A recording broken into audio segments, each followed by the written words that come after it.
Jira jirtu jecha obboleeyyan kiyya bikkuma jirtanitti nageenyi rabbii isiniif aagoo jecha obboleeyyan kiyya warroottan haaree taatan subscribe godhaa warroottan duraan jirtan ammoo like share godhaa nu gargaara isiniin jecha obboleeyyan kiyya akkuma beektanitti dhiyootan dhukkuba kooriyaa vaayirasii jedhamu kan magaalaa chaayinaa keessatti argame qabadheen isinii dhufee waa'ee dhukkuba kooriyaa vaayirasii irratti obboleeyyan kiyya uummata chaayinaa keessa ammoo akka gabaasni gabaasaa jirutti namoota 170 kan lubbuun galaafate namoota 700 ammoo kan qabame dhukkuba kanaan argamedha.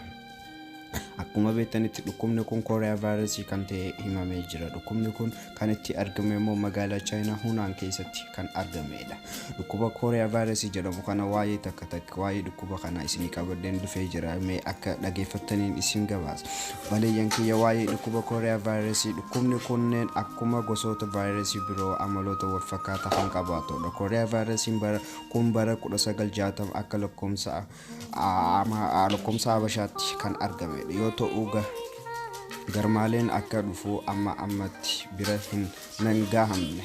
Kooriyaa vaayirasiin maqaalee akka kana kan argatee bifa yookiin boca isaarraa yommuu ta'u innis jecha afaan Ingiliis jedhurraa waan argamedha. Dhukkubni kooriyaa vaayirasii akkuma dhukkuba utaalloo kufaatii dhangala'oo kanneen akkanaa kan fakkaatan fa'aadha. Akkasumas miira dhukkuba naannoo qoonqoo kan cufu ta'a. Dhukkubootni sirna hoggonsuu kanneen biroo nama saaxila. Kooriyaa vaayirasiin dhukkuboota vaayirasii biroo irraa mallattoo garaagaraa baasuudhaan waan ulfaatuuf qorannoon laaboraatoorii barbaachisa. Akkasumas dhukkubni kun karaalee itti daddabru yommuu himu yoo ta'u karaaleen itti daddabru wal tuqqoinsa nama dhukkubee wal godhamu kanneen daddabrudha. Kanneen biroo immoo meeshaalee vaayirasii kanneen faalamaa fayyadamuudhaan akka ta'e qorannoon godhamee jira. Dhibeen kun bineeldota waan qabuuf karaalee bineeldota manneen gara namaatti dabruu danda'a. Qorannoon tokko ni ibsa. Akkasumas yaalii kooriyaa vaayirasii godhame akkuma yaalii utaalloo yookiin kufaatii kan ta'eef namoonni dhukkuba kanaan shakkaman yookiin dhukkubsatan gara mana yaalaa deemuudhaan gargaarsa gosoota fayyaa kennamuuf argachuu qaba.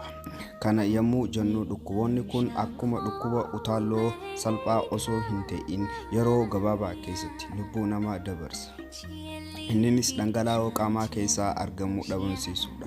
Ujummoo qaamaa hoggansa cufuudha. Kan kana fakkaatanidha. Fiduu lubbuu namaa kan dabarsudha.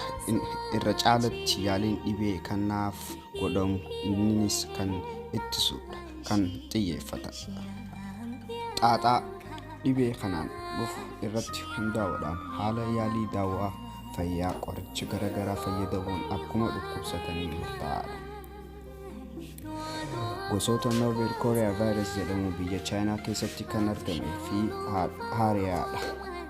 Mallattoon ittisa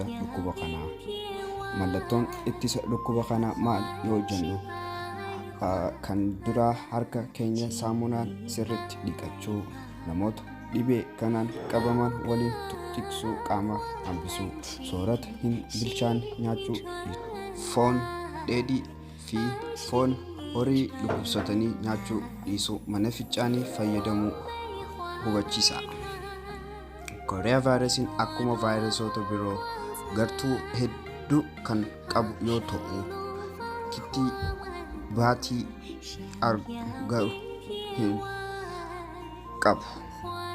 kittibaatii garuu hin qabu jecha kittibaatii yommuu isiniin jedhu dhukkubni kun dawaa hin qabu jechuu kiyya. Inni amma chaayinaa keessatti argama.